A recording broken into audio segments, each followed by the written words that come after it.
জামাত শিবির নিষিদ্ধের নির্বাহী আদেশ বুধবারের মধ্যে, বললেন আইনমন্ত্রী। হত্যা চেষ্টার ঘটনায় এফবিআইকে সাক্ষাৎকার দেবেন ট্রাম্প।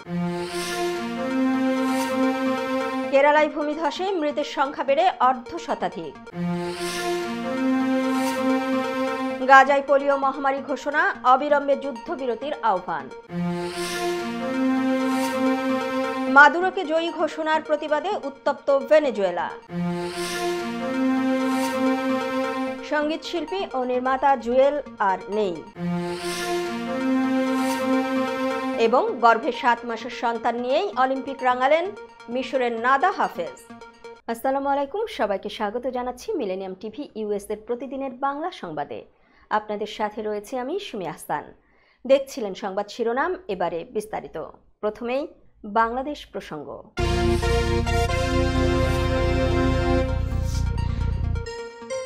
মুক্তিযুদ্ধের বিরোধিতাকারী দল জামাতে ইসলামী ও এর ছাত্র সংগঠন ইসলামী ছাত্র শিবির নিষিদ্ধের নির্বাহী আদেশ বুধবার জারি হতে পারে বলে জানিয়েছেন আইনমন্ত্রী আনিসুল হক। মঙ্গলবার সচিবালয়ে সাংবাদিকদের এক প্রশ্নের জবাবে তিনি একথা জানান। আইনমন্ত্রী জানান, আগামীকালের মধ্যে নির্বাহী আদেশে জামাত শিবির নিষিদ্ধ হবে। এ নিষেধাজ্ঞার আইনগত দিক খতিয়ে দেখতে বিকেলে স্বরাষ্ট্রমন্ত্রীর সঙ্গে বৈঠকের কথাও জানান তিনি। গত সোমবার প্রধানমন্ত্রীর সরকারি বাসভবন গণভবনে কেন্দ্রীয় 14 দলের বৈঠকে জামাত শিবিরকে নিষিদ্ধ করার সিদ্ধান্ত নেওয়া হয়। বৈঠকে সভাপতিত্ব করেন আওয়ামী লীগ সভাপতি ও প্রধানমন্ত্রী শেখ হাসিনা। পরে বৈঠকের সিদ্ধান্ত সাংবাদিকদের জানান আওয়ামী লীগের সাধারণ সম্পাদক ওবায়দুল কাদের।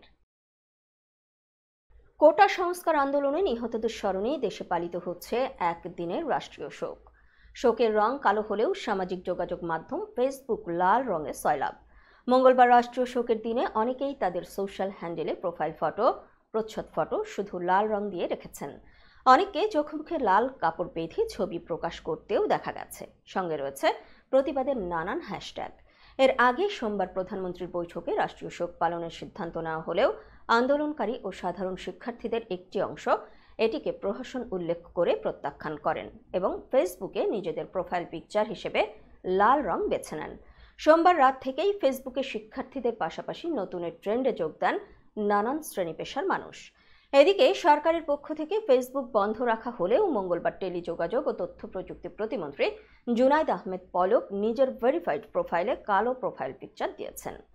কি কারণে লাল রঙের প্রোফাইল পিকচার দিচ্ছেন জানতে চাইলে বৈষম্য বিরোধী ছাত্র আন্দোলনের সমন্বয়ক আব্দুল হান্নান মাসুদ বলেন, সরকার দেশব্যাপী গণহত্যা চালিয়ে তারপর ছাত্রদের আন্দোলনকে সহিংসতা হিসেবে উল্লেখ করে নিহতদের স্মরণে শোক দিবস ঘোষণা করে নিহত শহীদদের সঙ্গে তামাশা করেছে। এরই প্রতিবাদে আমরা তাদের কালো ব্যাজ ধারণ কর্মসূচিকে বয়কট করেছি। এখনও তাদের হাতে রক্ত লেগে আছে। তাই আমাদের কর্মসূচি লাল কাপড়ে মুখ ও চোখে বেঁধে অনলাইন ক্যাম্পেইন করা। দর্শক, এবারে দেখবেন যুক্তরাষ্ট্র সংবাদ।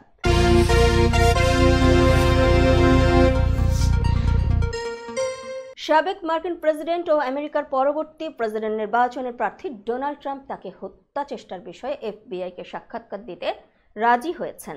ওই ঘটনায় তদন্তের অংশ হিসেবে আমেরিকার ফেডারেল ব্যুরো অফ ইনভেস্টিগেশন ট্রাম্পের সাক্ষাৎকার নেবে। গত 13 জুলাই সভায় আমেরিকার পেনসিলভেনিয়ায় নির্বাচনী প্রচারণায় গিয়ে গুলিবিদ্ধ হন রিপাবলিকান প্রার্থী ডোনাল্ড ট্রাম্প। অল্পের জন্য প্রাণে রক্ষা পান তিনি। ট্রাম্পকে হত্যা চেষ্টার তদন্তের দায়ভার পড়ে যুক্তরাষ্ট্রের কেন্দ্রীয় তদন্ত সংস্থা এফবিআই এর উপর। এরই ধারাবাহিকতায় তদন্তের অংশ হিসেবে ডোনাল্ড ট্রাম্পকেও জিজ্ঞাসাবাদ করা হবে। সোমবার সাংবাদিকদের প্রশ্নের জবাবে ডোনাল্ড ট্রাম্পের সাক্ষাৎকার দিতে সম্মত হওয়ার বিষয়টি নিশ্চিত করেছে এফবিআই। তবে এখনও সাক্ষাৎকারের তারিখ ঠিক হয়নি। এফবিআই বলেছে, আমরা যে কোনো অপরাধের ঘটনায় অন্য ভুক্তভোগীদের ক্ষেত্রে যা করি এটি তেমনই এক সাক্ষাৎকার হবে। এফবিআই স্পেশাল এজেন্ট কেভিন রোজেক বলেছেন, তিনি যা পর্যবেক্ষণ করেছেন সেই ব্যাপারে আমরা তার দৃষ্টিভঙ্গি জানতে চাই। প্রমাণ থাকা সত্ত্বেও টমাস ম্যাথু কুরকস কেন 13 জুলাই গুলি চালিয়েছিলেন তা ব্যাখ্যা করার জন্য তদন্তকারীরা এখনও একটি উদ্দেশ্য নির্ধারণ করতে পারেনি। দর্শক, এবারে দেখবেন আন্তর্জাতিক সংবাদ।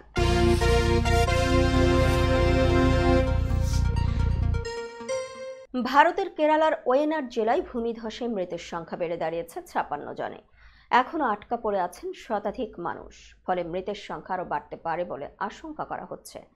ভারতীয় সংবাদ মাধ্যম এনডিটিভি জানায়, আজ মঙ্গলবার ভোরে ওয়েনাড জেলার মেপপাডি, মুন্ডাকাল টাউন ও চূড়ালমালায় অন্তত ৩ দফা ভূমিধস হয়। সেতু ধস ও রাস্তা ক্ষতিগ্রস্ত হওয়ায় সড়ক পথে অন্য জেলার সঙ্গে বিচ্ছিন্ন হয়ে পড়েছে ওয়েনাড। সেই সঙ্গে ভারী বর্ষণের কারণে উদ্ধার কাজ ব্যাহত হচ্ছে বলে জানিয়েছে স্থানীয় কর্তৃপক্ষ। স্থানীয় বাসিন্দারা জানিয়েছেন, ভূমিধসে শত শত মানুষ আটকা পড়েছেন। তবে ঠিক কত সংখ্যক মানুষ আটকা পড়েছেন তা নির্দিষ্ট করে বলতে পারছেন না কেউ। কেরালা রাজ্য দুর্যোগ ব্যবস্থাপনা কর্তৃপক্ষ জানায়, দমকল বাহিনী ও ন্যাশনাল ডিজাস্টার রেসপন্স ফোর্সের এনডিআরএফ সদস্যদের উদ্ধার কাজের জন্য মোতায়েন করা হয়েছে। উদ্ধার অভিযানে সরকারি সব সংস্থার সদস্য কাজ করছে বলে জানান কেরালার মুখ্যমন্ত্রী পিনারাই বিজয়ন। অবরুদ্ধ গাজা উপত্যকায় পোলিও মহামারী ঘোষণা করা হয়েছে। স্বাস্থ্য সংকটের এমন মর্মান্তিক পরিস্থিতির জন্য ইসরায়েলের ধ্বংসাত্মক সামরিক আগ্রাসনকে দায়ী করেছে গাজার স্বাস্থ্য মন্ত্রণালয়।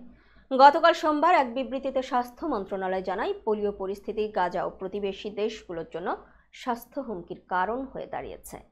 সংবাদ মাধ্যম আল জাজিরার প্রতিবেদনে এসব তথ্য জানা গেছে।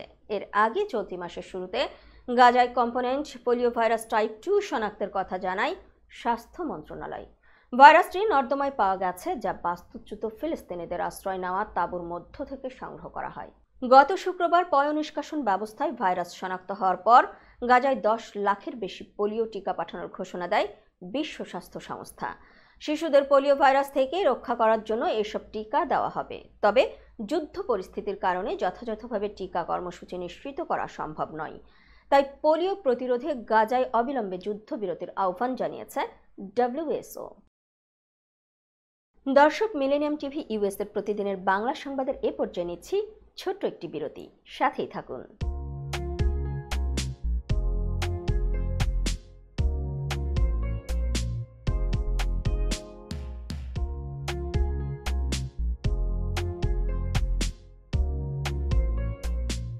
কি ব্যাপার, অমন মূর্তির মতো করে দাঁড়িয়ে আছো কেন? পাগল হয়ে গেলে নাকি? প্র্যাকটিস করছি। কি প্র্যাকটিস করছো? কেন, লিভিং স্ট্যাচুতে দাঁড়িয়ে কি করে ভিক্ষা করে দেখনি? আমার ট্যাক্স নিয়ে ঝামেলা চলছে, ল্যান্ড প্রপার্টি নিয়ে ঝামেলা চলছে। এগুলো সমাধান না হলে কিছুদিন পর আমাকে ওইভাবে দাঁড়িয়ে ভিক্ষা করতে হবে। এখন থেকে দাঁড়িয়ে প্র্যাকটিস করছি। আহা, এত চিন্তা করছো কেন? লিগ্যাল নেটওয়ার্ক ইন্টারন্যাশনাল আছে না? Legal network international? হ্যাঁ, কিছুদিন আগে ইন্স্যুরেন্স দিয়ে সম্পভাবীদের একটা ঝামেলা হলো না? লিগ্যাল নেটওয়ার্কের মাধ্যমেই তো সেটা সমাধান হলো। শুধু ইন্স্যুরেন্সই না ভাবি, criminal case, immigration, tax, divorce, housing সংক্রান্ত যে কোনো লিগ্যাল সমস্যার সমাধান পেয়ে যাবেন লিগ্যাল নেটওয়ার্কে। যুক্তরাষ্ট্রের 50টি স্টেটে যে কোনো প্রান্তে যে কোনো লিগ্যাল সহায়তা দিতে কিন্তু আমাদের সঙ্গে আছে লিগ্যাল নেটওয়ার্ক ইন্টারন্যাশনাল। শুধু তাই নয়, লিগ্যাল নেটওয়ার্কে আছেন যুক্তরাষ্ট্রের স্বনামধন্য সব লয়ার, যাদের আইনি সহায়তায় যে কোনো লিগ্যাল সমস্যার সমাধান পেয়ে যাবেন খুব সহজেই। তাহলে দেরি কেন? এখনই চলো লিগ্যাল নেটওয়ার্কে। I'm Nasrin Mosnu, immigration attorney. I was born and raised here in New York City. I have been working at various immigration firms since I was a teenager, including with my father. I'm passionate and dedicated about immigration. I am committed to provide my clients with nothing but the best. আমরা asylum office, immigration court সহ যুক্তরাষ্ট্রের 50টি state ও বাংলাদেশ কনসুলেটে আপনাদের আইনগত সহায়তার নিশ্চয়তা দিচ্ছি। Please come and take advantage of our excellent legal services. Our initial consultations are always free. বরেণ্য অভিনেতা আবুল হায়াত একজন স্বাস্থ্য সচেতন মানুষ। একদিন শুটিংয়ে হঠাৎ অসুস্থ হয়ে হতাশায় ভোগেন। সবাই ব্যস্ত, এখন আমার সেবা করবে কে? কেন? নিউ ইয়র্কে গোল্ডেন এজ হোম কেয়ার আছে না, আপনাদের হতাশা দুশ্চিন্তা দূর করে সুস্থ করে তোলে যাদের অঙ্গীকার। সঠিক সময়ে সঠিক সেবা দেওয়ার বিশ্বস্ত প্রতিষ্ঠানের নাম Golden Age Home Care. Golden Age Home Care New ইয়র্কবাসীর পূর্ণ আস্থার জায়গা। দর্শক, আবারও স্বাগত মিলেনিয়াম টিভি ইউএস এর প্রতিদিনের বাংলা সংবাদে। দেখছিলেন আন্তর্জাতিক সংবাদ। ভেনেজুয়েলায় বিতর্কিত নির্বাচনে নিকোলাস মাদুরোর জয়ের দাবির বিরুদ্ধে প্রতিবাদ জানাতে প্রেসিডেন্ট প্রাসাদের দিকে যাচ্ছেন হাজারো বিক্ষোভকারী। সামাজিক যোগাযোগ মাধ্যমেও প্রতিবাদের ঝড় উঠেছে। বিক্ষোভকারীদের দমাতে কারাকাসে প্রেসিডেন্ট ভবন ঘিরে নিরাপত্তা জোরদার করা হয়েছে। ব্রিটিশ সংবাদ মাধ্যম বিবিসির প্রতিবেদনে বলা হয়, আন্দোলনকারীদের ছত্রভঙ্গ করতে টিয়ার গ্যাস ছুড়েছে পুলিশ।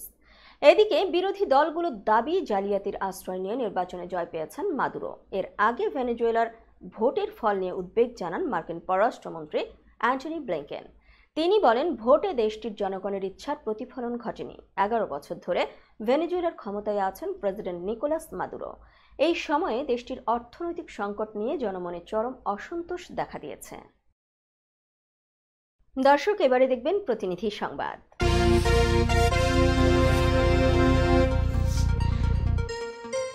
বাংলাদেশে কোটা সংস্কার আন্দোলনকে ঘিরে ঘটে যাওয়া সহিংসতা ও শিক্ষার্থী নিহতের ঘটনায় সরকার বিরোধী প্রতিবাদ ও বিক্ষোভ সমাবেশ করেছে New York state BNP.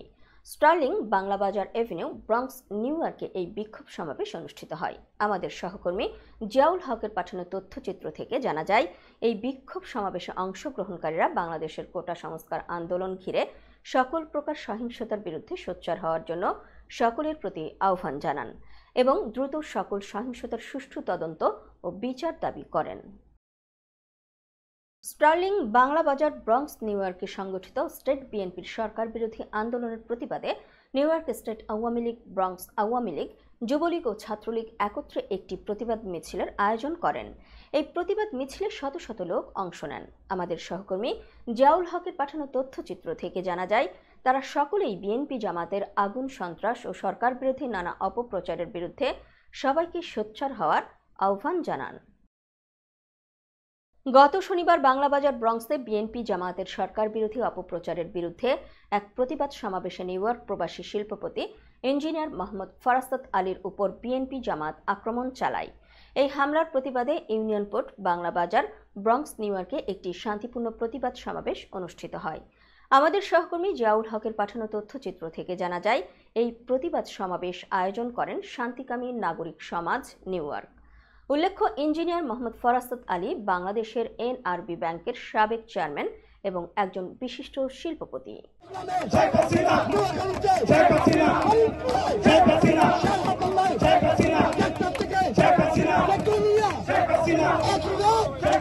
New York state সিনেটে গৃহীত বাঙালি জাতির পিতা বঙ্গবন্ধু শেখ মুজিবুর রহমানের জন্মশতবার্ষিকী এবং বাংলাদেশের স্বাধীনতার সুবর্ণ জয়ন্তীর উপর রেজলিউশনটি বাংলাদেশ কনসাল জেনারেল মোহাম্মদ নাজমুল হুদার নিকট হস্তান্তর করা হয়েছে। আমাদের প্রতিনিধি কাজী রবিউজ্জামানের তথ্যচিত্র থেকে জানা যায়, অনুষ্ঠানটি সঞ্চালনা করেন Alhaj Abdus Shahid, president, American Bangladeshi Welfare Organization USA Inc. আনুষ্ঠানিকভাবে নিউ ইয়র্ক বাংলাদেশ কনসুলেট জেনারেলের কনসাল জেনারেল নাজমুল হুদার নিকট রেজলিউশনটি হস্তান্তর করেন স্টেট সিনেটর লুইস সেপুলভিদা ও স্টেট সিনেটর নাথালিয়া ফার্নান্ডেজ। এই সময় উপস্থিত ছিলেন New York senate office staff এবং নিউ ইয়র্ক বাংলাদেশ কনসুলেট জেনারেলের অফিসের কর্মকর্তা ইশরাত জাহান সহ আরও অনেকেই। অনুষ্ঠানে আরও উপস্থিত ছিলেন advocate Nasir Uddin, senior vice president, American Bangladesh Welfare Organization USA Inc, Abdur Rahim Badshah, আহ্বায়ক, বাঙালি জাতির পিতা বঙ্গবন্ধু শেখ মুজিবুর রহমানের জন্মশতবার্ষিকী এবং বাংলাদেশের স্বাধীনতার সুবর্ণ জয়ন্তী উদযাপন পরিষদ, কাজী রবিউজ্জামান, সাধারণ সম্পাদক, senior citizen forum of Bangladeshi community, Nur Mohammad Tafadar, CEO, millennium TV, Abu Taher, CEO, time TV, Shakhawat Selim, CEO, usonline.com সহ আরও অনেকেই। দর্শক, মিলেনিয়াম টিভি US এর প্রতিদিনের বাংলা সংবাদের এ পর্যায়ে আবারও নিচ্ছি ছোট্ট একটি বিরতি, সাথেই থাকুন।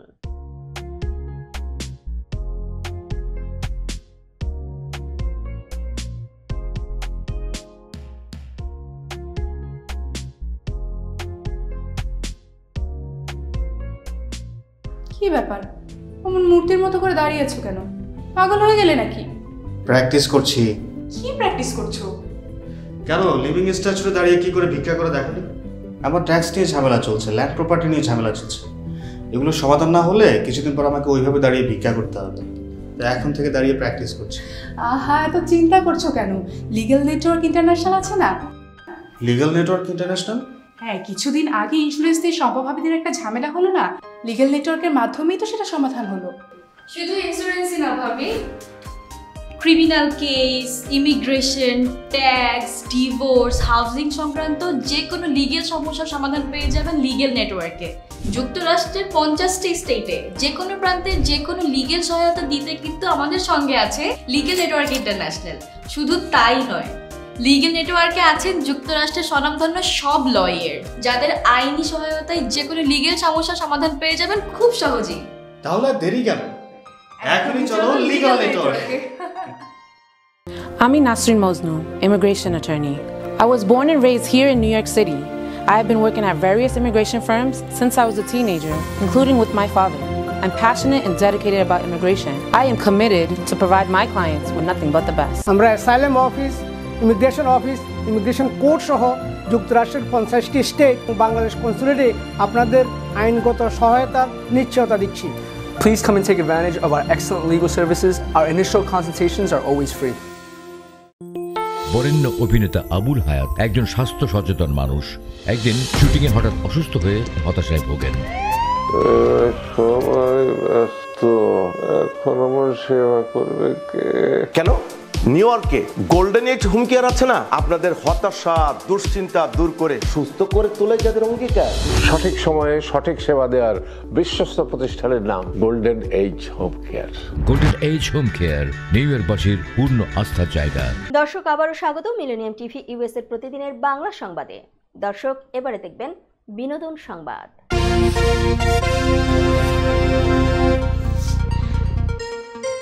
সঙ্গীত শিল্পী ও নির্মাতা আবিদুর রেজা জুয়েল মারা গেছেন। ইন্না লিল্লাহি ওয়া ইন্না ইলাইহি রাজিউন। মঙ্গলবার সকালে রাজধানীর একটি বেসরকারি হাসপাতালে শেষ নিঃশ্বাস ত্যাগ করেন তিনি। শিল্পীর ছোট ভাই হাসান মহিবুর রেজা রুবেল মৃত্যুর বিষয়টি গণমাধ্যমে নিশ্চিত করেছেন। 13 বছর ধরে ক্যান্সারের সঙ্গে লড়াই করেছেন জনপ্রিয় সঙ্গীত শিল্পী ও টেলিভিশন অনুষ্ঠান নির্মাতা হাসান আবিদুর রেজা জুয়েল। জানা যায় 2011 সালে জুয়েলের লিভার ক্যান্সার ধরা পড়ে। এরপর ফুসফুস এবং হাড়েও সেটি ক্রমেই সংক্রমিত হয়। শুরু থেকেই দেশে ও দেশের বাইরের বিভিন্ন হাসপাতালে তার চিকিৎসা সেবা চলছিল। গেল বৃহস্পতিবার গায়ক জুয়েলের স্ত্রী সঙ্গীতা সংবাদ মাধ্যমকে বলেন, গত 23 জুলাই রাতে হঠাৎ শ্বাসকষ্ট শুরু হয় তার। পরে অবস্থার অবনতি হলে ওই রাতেই হাসপাতালে নেওয়া হয়। তারপর চিকিৎসকরা আইসিইউতে নেন। 1992 সালে বের হয় জুয়েলের প্রথম গানের অ্যালবাম কুয়াশা প্রহর। তারপর থেকে প্রায় নিয়মিত বের হতো তার গানের অ্যালবাম। সেসবের মধ্যে সবচেয়ে জনপ্রিয়তা পেয়েছিল এক বিকেলে। তার অনেক গান সুর করেছিলেন প্রয়াত ব্যান্ড তারকা আইয়ুব বাচ্চু। পপ তারকা লেডি গাগার গান দিয়ে শ্রোতাদের মন জয় করেছেন। বড় পর্দাতে অভিনয় করেও প্রশংসা কুড়িয়েছেন তিনি। এই গায়িকার প্রেম নিয়ে আলোচনা চলতেই থাকে। দীর্ঘদিন ধরেই মাইকেল পোলানস্কির সঙ্গে প্রেমের সম্পর্কে আছেন গায়িকা। এবার দিলেন নতুন খবর। শোনা যাচ্ছে প্রেমিকের সঙ্গেই বাগদান সেরেছেন তিনি। পিপলের প্রতিবেদন থেকে জানা যায়, ফ্রান্সের প্রধানমন্ত্রী গ্যাব্রিয়েল আত্তালের সঙ্গে মাইকেল পোলানস্কিকে বাগদত্তা হিসেবে পরিচয় করিয়ে দিলেন গায়িকা। টিকটকে শেয়ার হওয়া ভিডিওতে দেখা গেছে গ্যাব্রিয়েল আত্তালের সঙ্গে কথা বলার সময় মাইকেল পোলানস্কিকে গাগা পরিচয় করিয়ে দিচ্ছেন আমার বাগদত্তা বলে। ভিডিওটি নিয়ে সামাজিক মাধ্যমে চলছে চর্চা। এপ্রিলে মাইকেল পোলানস্কির সঙ্গে লেডি গাগার বাগদানের গুঞ্জন শোনা গিয়েছিল। এমনকি ওই সময়ে গায়িকার হাতে বড় হীরের আংটিও দেখা গিয়েছিল। যদিও এ ব্যাপারে তারা কেউ কিছু বলেননি তখন। অবশেষে নিজেই বাগদানের বিষয়টি সামনে আনলেন লেডি গাগা। 2019 সাল থেকে প্রেম করছেন লেডি গাগা ও মাইকেল পোলানস্কি। তাদের সম্পর্ক প্রথম প্রকাশ্যে আসে লাস ভেগাসে 2020 সালের নিউ ইয়ার পার্টিতে। এরপর প্রায় সময় তাদের একসঙ্গে দেখা গিয়েছে। দর্শক, এবারে খেলার সংবাদ।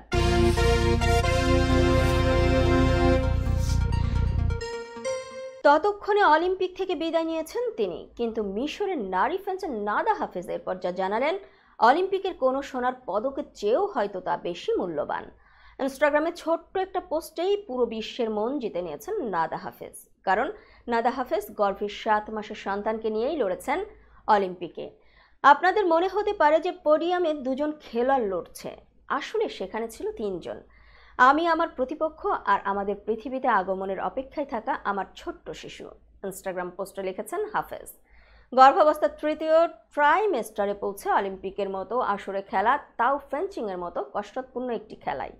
নাদা হাফেজকে প্রশংসায় না ভাসিয়ে পারা যায় না। গর্ভের সন্তানকে নিয়েই মেয়েদের ব্যক্তিগত সেবার ইভেন্টে প্রথম ম্যাচে যুক্তরাষ্ট্রের এলিজাবেথ ভার্তাকোভস্কিকে 15-13 ব্যবধানে হারিয়েছিলেন নাদা। শেষ 16তে অবশ্য আর পারেননি দক্ষিণ কোরিয়ার হাইয়াং জিওনের কাছে, 15-7 ব্যবধানে হেরে গেছেন। তখনও কেউ জানতো না নাদা হাফিজের শারীরিক অবস্থার কথা। সেটি তিনি জানিয়েছেন জিওনের কাছে হারে তার অলিম্পিক অভিযান শেষ হওয়ার পর। সংবাদ শেষ করার পূর্বে শিরোনামগুলো আরও একবার। জামাত শিবির নিষিদ্ধের নির্বাহী আদেশ বুধবারের মধ্যে, বললেন আইনমন্ত্রী। হত্যা চেষ্টার ঘটনায় এফবিআইকে সাক্ষাৎকার দেবেন ট্রাম্প। কেরালায় ভূমিধসে মৃতের সংখ্যা বেড়ে 1/2 গাজায় পোলিও মহামারী ঘোষণা, অবিলম্বে যুদ্ধবিরতির আহ্বান। মাদুরোকে জয়ী ঘোষণার প্রতিবাদে উত্তপ্ত ভেনেজুয়েলা। সঙ্গীত শিল্পী ও নির্মাতা জুয়েল আর নেই। এবং গর্ভে 7 মাসের সন্তান নিয়েই অলিম্পিক রাঙালেন মিশরের নাদা হাফেজ। এই ছিল মিলেনিয়াম টিভি ইউএসএ প্রতিদিনের বাংলা সংবাদে। মিলেনিয়াম সংবাদ দেখতে লগ ইন করুন আমাদের সামাজিক যোগাযোগের সাইট facebook.com/millenniumtvusa বাংলা এবং youtube.com/officialmillenniumtv। এছাড়াও সংবাদের সর্বশেষ আপডেট জানতে ভিজিট করুন আমাদের নিয়মিত ওয়েবসাইট www.millenniumtvusa.com এবং www.millenniumtv.org। প্রিয় দর্শক, মিলেনিয়াম টিভি দেখুন সকল অ্যান্ড্রয়েড ফোনে, ISO Apple TV, Amazon fire TV, রুকু টিভি এবং সকল স্মার্ট টিভিতে। এছাড়াও মিলেনিয়াম টিভি দেখতে পাবেন সমস্ত ইউরোপীয় দেশ এবং অস্ট্রেলিয়ায় স্কাই নেটওয়ার্কে বিশ্বব্যাপী জাদু TV, radiant IP TV, JagoBD network এবং বিশ্বব্যাপী হরাইজন স্যাটেলাইটে। আপনারা যে যেখানেই থাকুন, ভালো থাকুন, সুস্থ থাকুন, মিলেনিয়াম টিভির সাথেই থাকুন। আল্লাহ হাফেজ।